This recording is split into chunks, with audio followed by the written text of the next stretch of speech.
Hi students, ഈ ഒരു ക്വസ്റ്റനിൽ 1 root of the quadratic polynomial തന്നിട്ടുണ്ട്. അതർ റൂട്ട് നമ്മൾ കണ്ടുപിടിക്കണം. അതേപോലെ പിയുടെ വാല്യൂ കണ്ടുപിടിക്കണം.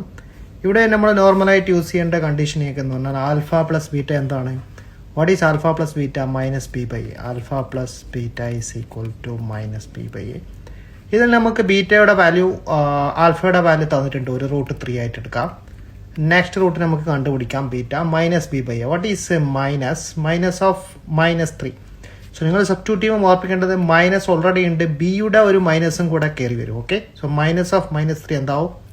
+3 ആവും. By A is value 2. Okay, so ഇത് നമുക്ക് അതർ റൂട്ട് കിട്ടും. ബീറ്റ വാല്യൂ 3/2 -3 വരും. സോ എത്ര വരും?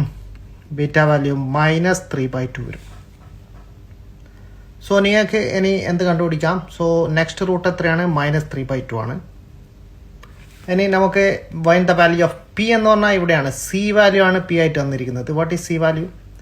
C alpha product of roots relation, zeros relation use ചെയ്യാം. സി ബൈ എ ആണ്. So what is alpha is 3 into -3/2 is equal to C by A. What is C?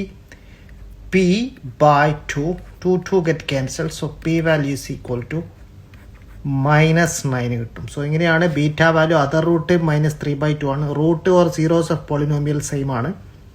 P value എന്ന് പറഞ്ഞാൽ ഇവിടുത്തെ C value ആണ്. Okay, standard ഫോമിൽ convert ചെയ്യുമ്പോൾ നമ്മൾ C value ആണ് ഇവിടുത്തെ പി ആയിട്ട് വരുന്നത്. അതിൻ്റെ വാല്യൂ -9 കിട്ടി. ക്ലിയർ?